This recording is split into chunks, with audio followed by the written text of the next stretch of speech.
Hello everybody out there in Bring a Trailer world. It's Old Reliable here, representing enthusiastic enthusiast. I know I tell you every time I got something special, but this time we are beyond special. This is a bike, I don't know how many of them are in the United States, but it was never imported into the United States. It's a 1990 Honda VFR400R, also known as an NC30. This is 59-60 horsepower. I can't tell you what riding this bike has been like. It has been such a pleasure. When I first got on it, I said to myself, I need to buy this bike. Then I came to my senses and said that I can't ride this bike. So it's going to go to auction, and somebody is going to get something for a collection or for track days. It's like nothing you've ever seen before. We have got on this bike, let's do the mileage here. We are 7,200 and looks like 70 miles, which calculates, kilometers, which calculates to 4,525 miles. So this is a low mileage bike. The red line is a little bit over 14,000 RPM. The rev limiter actually kicks in at 14,500 RPM. We got a bike that weighs 175 kilograms, which computes to 385 pounds. Front tires are 17, rears an 18. Been some issues with not enough 18s around, but it's easy to get replacement tires. You don't need to worry on this one. The tires are good. But there are plenty of 18s if you need to pick up a replacement tire. Top speed was rated at 128 miles an hour. When I was riding this thing and I was up around 8, 9, 10 grand, I still had so much to go in this motor and it was pulling really hard. It's just difficult to believe that this is a 400. It feels like so much more. What a sound. It's amazing. Very high owner ratings, by the way. I wanted to mention that when the owners were rating this bike, pretty much everything was a 5 out of 5. It's hard to look at this bike, ride this bike without absolutely falling in love with it. We got 2 sets of keys, by the way. I wanted to remember that before I forget. Now, one of the things that makes this particular bike very rare is that most of the bikes had a passenger pillion area and they had rear pegs. This one does not. I haven't really seen a photo of another one that has this strictly solo seat aspect to it. So along with being rare, this one seems to be extra rare. There were a lot of these VFRs. The Honda made them in 500, 750, 800, 1,000, and 1,200. The 400 is the rare one. A few of the bikes were sent to New Zealand. Most of them stayed in Japan. A few of them, and I mean just a few, went to Europe, and none of them were officially imported into the United States. This one came through British Columbia, Canada. The owner did a lot of work. He told me it was about 5 months worth of work to get this bike registered. So although it has a Japanese VIN, it now has an American VIN. It's registered in Connecticut and it is street legal. So I know that's something some people may say, what am I going to do with it when I get it? It's not legal. This bike is. A lot of time and money was put into making this bike easy to register in the United States. There is no title, only because it's an older bike, 1990, so title is not required. Also, these bikes were famous for being a little bit hard to set up originally. They didn't arrive, every single one of them, in perfect running order, but the work has been done on this bike. The previous owner spent a lot of time and money getting this thing to run absolutely perfectly, and I can attest to that. It starts in a split second, and it runs cleanly without a burp or any hesitation anywhere in the RPMs. It's a thoroughly modern motorcycle for being a 1990. It also is a big bang engine, which is a 360 crank firing, So you get the extra traction that provides. Don't have enough time to totally go into what big bang motors are, but some of you may remember on American flat tracks that the motors, the Harleys, the Hondas were set up. So instead of a lot of individual pulses throughout the rotation of the motor, it had one or two big bangs that were close together and then around. And that helps with traction, makes a very tractable motor. There's a lot more to big bang theory, but suffice to say this is one of those. The bike was made from 1989 to 1992. So not a lot of,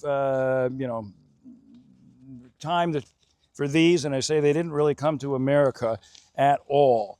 Wanted to mention a couple of things that the magazines have said, because I think they can say it better than I can. Motorcycle Consumer News said the Honda VFR400 is lightweight, small, agile, and carries scary amounts of corner speed. Love that. They also said the water-cooled double overhead cam V4 produces just short of 60 horsepower, but its usability comes from its very flat torque curve. Also said from MCN, high level of finish and typical Honda build quality. Of the time, it was considered advanced with its tiny V4, single-sided swing arm, and huge aluminum twin beam frame. Also said the engines have proven reliability. That's nice to have, and the owner reviews were basically 5 out of 5. So let's spend a little time and go over this individual bike. I've been telling you what they're like as a bike, but let's talk about this one in particular, starting in the front here. This bike has not had a hard life. It's had 2 owners. The second owner, who spent all the time and money getting everything right, only rode it a couple of 100 kilometers before he had some health issues that are forcing the sale. So if you look at the bike, it is in phenomenal condition. The depth of the color, decals, paint, the quality of the fairing, there's just, I can't see a single flaw on this thing anywhere. Everything fits. I mean, look at this, the beautiful styling, 1990s, the white wheels, I love. Brakes are mint. Everything about it. Come back here, I did find a very small flaw right here in the paint. And then I am going to show you the one other flaw. It's not in the bike itself, but on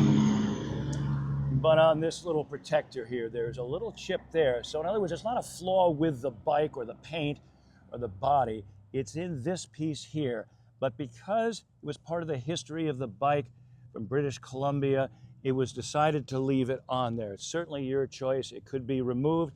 I think it could also be repaired. But that's really about the only flaw that we could find on it. So all the fittings, everything down here, this beautiful frame, the way the foot pegs are done, all the graphics, gorgeous, gorgeous. 4-into-2-into-1 exhaust.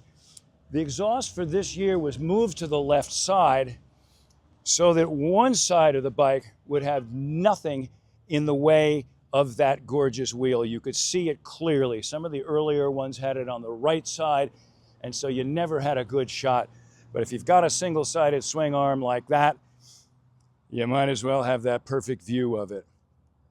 Also, one of the things that's so cool about this bike is that everywhere, any of the writing that's on the bike is in Japanese. This was not intended for the American market, as I have said. Riding position is fairly radical, but I'm 6'2", and I didn't have a problem with it. I found it pretty comfortable, even compared to some of my racing bikes. I really didn't mind this at all. And because the suspension is just so sophisticated, so nicely done, it rides better than you'd think it would. It's very stable. You might think that a bike this small would be kind of finicky and a little bit quirky, but it's not. It's very good straight line, and it holds a line in the corner perfectly with just a little bit of effort, but it's not a quirky bike. Again, here is more of this Japanese writing in here. So your safety warnings and everything, you're gonna have to read Japanese for those. Love those wheels. And coming around, oh, we do have one little tiny flaw here in the paint. Looks like somebody tried to correct it. Probably a boot going over the back. Put a little scrape there, but very minor. I actually missed it. Didn't show up. Man, the color of this bike, it just glows. And I have been riding it around town a little bit. Everywhere I go, people are stopping and staring. I know the owner. I have been with him when he's at a gathering. Everybody leaves every other motorcycle and gathers around this one because they've never seen one before. That's really a nice thing to have. Wanted to talk about a couple of details here in the information part of the bike. We have what appears to be the stock Honda clutch lever. All the switches work perfectly. Here we have the Brembo axial brake, fully adjustable, Brembo master cylinder, and gorgeous steel braided brake lines. Give you that great feeling. The previous owner had the common sense to put on a soft tie here for his key fob so we don't get that look when people put a bunch of keys on there and you have that circle that I can't stand. Interesting little tidbit here on the speedometer. Here marked at 160 kilometers. Roughly it's about 100 miles per hour. So we can get a feeling for that. And marked here roughly 50 miles per hour. So you can look down quickly and get a feeling for your speed, even though this is in kilometers. Here you see the 14.5 red line, which I really could not attain when I was riding this bike. I think it would take a racetrack or a very long straightaway to get up there. Everything else works. All the lights come on. Everything else there is perfect. I wanted to show you on this side the kind of funky but very functional choke lever. It's hidden nicely down inside here. Choke lever comes up. On a hot day like today, we didn't even need it. And we have the fast idle switch here, or turn, so that you can adjust that. And we have the petcock here, off right now. The seat is in just wonderful condition. A couple of very minor scuffs here, but the color is even and perfect. Same thing with a little butt pad here. Everything is great there. The tires are in excellent condition. We have Bridgestone 160/60 ZR18 on the back. These are Bridgestone Batlax Sport Touring T31R. And on the front, condition of the tire is also beautiful. For the size on this one, I can't see it at the moment, but I know it's a 17. And it's a little bit hidden for me to see, but it is the same model tire. Wanted to mention a couple of other condition issues. We've got 2018 date on the front tire, 2019 on the rear, but as you can see, they're in extremely good condition. The owner put these on back around those dates, but only a couple of hundred kilometers were ever ridden with these tires. Discs are perfect. I wanted to point out too, there's a little rubber extension here on the kickstand, and you can see the condition of this. I mean, this is now, got some years on it. Obviously the bike was parked indoors, was never abused, all of these things. They're just in perfect condition. I mean, just the slightest bit of wear on there. Same thing with the rear tire. It's hard to find something in this kind of condition. It's been used, but it has not been abused. And by the way, my friend, the owner, he's a middle-aged guy, so as far as we know, this has not been owned by somebody that was going to track it or anything like that. This bike has not been tracked or raced. It is a part of a private collection. So folks, you got an amazing motorcycle here. The miles that I put on it were so special to me. All the motorcycles I have owned and all the ones that I have used, this really ranks up in, believe it or not, I'd have to say the top 5 for just being on something I will never forget the time that I spent on it. So if you want something that you're not going to see at the local hangout, I don't know how many are in the United States, but it can't be a lot of them. So I think you can bid with confidence on this. Wonderful condition, fantastic bike. Thank you very much for listening. Be well. Hello everybody, we're here with the VFR and we are doing a cold start just before we go for our riding experience video. So here she is. She is cold. We've had her inside for the past 2 days. It is about 60 degrees outside today.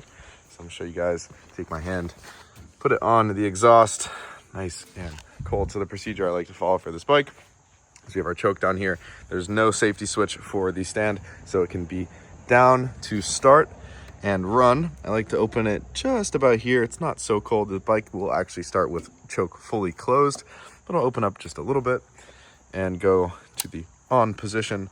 Electrics come on, neutral indication, no clutch switch needed. But I did just make sure it's in neutral by rolling it over here. So start here, and we have the choke open just a little bit. And there she goes. So we can then adjust the idle with the choke. It sounds a little low. So I'm opening the choke. It doesn't even need it really. So I'm actually closing the choke here. This is choke fully closed. Like I said, it doesn't need necessarily the choke on warmer days, and it runs just great. Staying at just above 1,000 RPM there. And temperature slowly rising, but yeah, I would recommend, you can go back and forth. I haven't started the bike so many times, so I'm still not 100% on where the choke needs to be at certain temperatures, certain days, but also not to forget the petcock is in the vertical position, letting the fuel flow freely, and turning it this way would be turning it off. So that's also a thing you have to remember when starting this, but it sounds just great and idles great. So I'm gonna let this bike warm up and we will go right into the riding. All right guys, we are back here. Just filled her up with some gas. She's ready to hit the road, and I'm gonna show you guys what this bike's all about now that we're at temperature and we have some fuel, we have some clear roads. Let's get to it.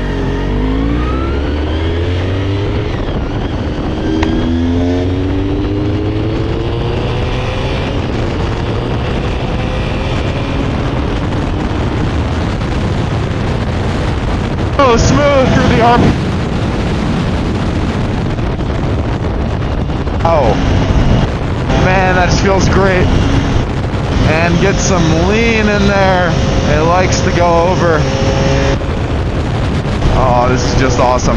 Just awesome. The clutch works great. The suspension feels awesome. The tires are nice and grippy. And testing of the brakes.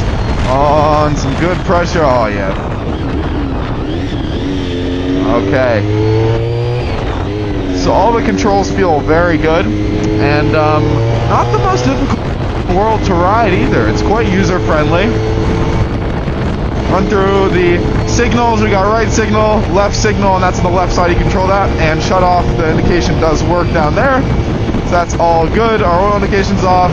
Chilling at our temperature. Not going too hot, not staying too cold. Everything feeling good. High beams. Work indication down low. And we're about just under 50 miles an hour here. Oh my God, we got the brigade.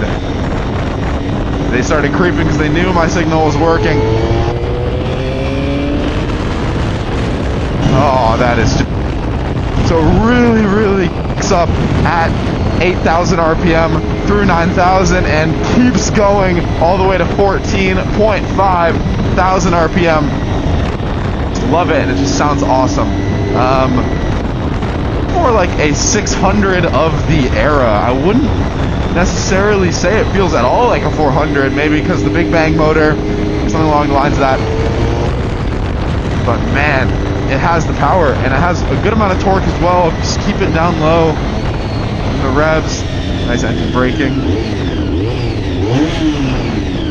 So good. Goes into neutral easy as well. Just along the stop here. Let's see, some traffic. Nice big old truck about to come through. Oh, it's a big guy.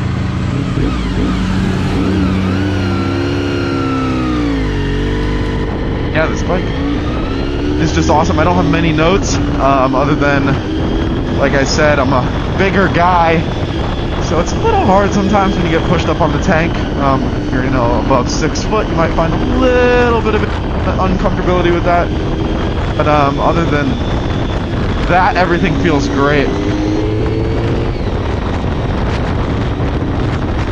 Traffic here. We're going to be coming up to the twisties now, and we'll be able to show some of the way that this bike handles. Oh, it's so cool. And it's not too rough over the bumps, but it is pretty stiff.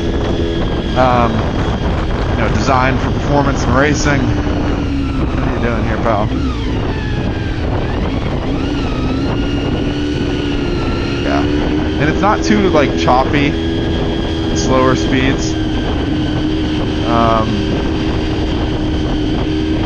Like a dry clutch would be kind of that slipper clutch. I'm gonna give this guy some room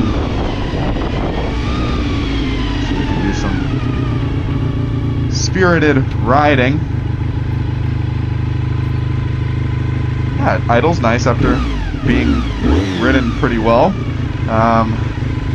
Tick-tock, waiting for the guy. Alright, let's go.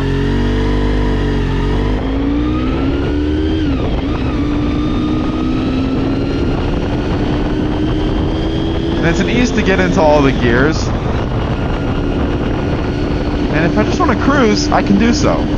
Chills 5,000 RPM, just under it. Below almost. Hanging out, enjoying the nice roads, and it's just perfect. But if I'm feeling like I want to go zippy, I can do that as well. Give it a nice 2 downshifts, and let's give it some power.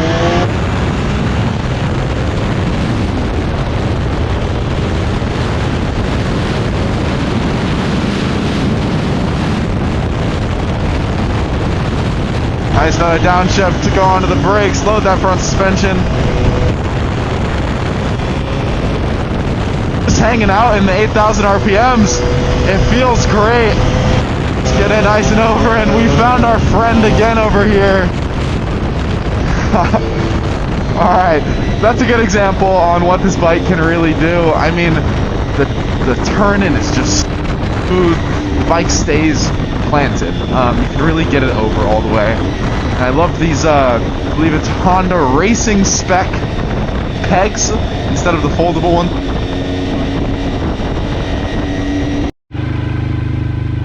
Sorry for the yet another break in the riding video. I just had a guy call me and I accidentally clicked answer on my comm system, so that cut the audio. But we're back on the road now. And our truck friend is gone. To show you some more dynamics, you can just really listen to that pickup right there at 8,000. Ow.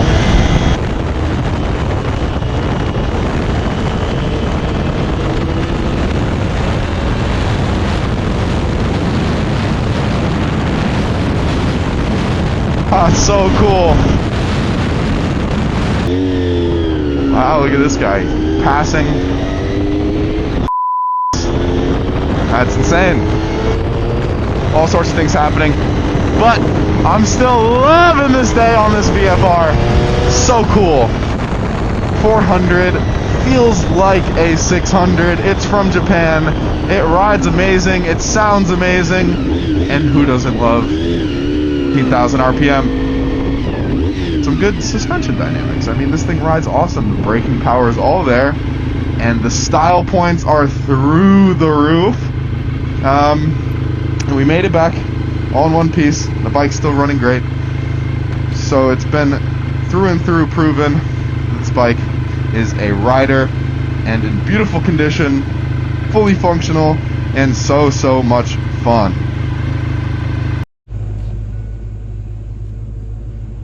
Thank you all for watching. This has been an awesome time presenting this bike to you guys and showing you what it can do and its capabilities of this Honda 4-cylinder 400 from Japan.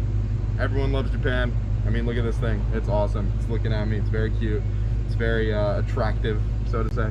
But I hope you guys have the best of luck in the auction, and somebody will be very happy with their purchase.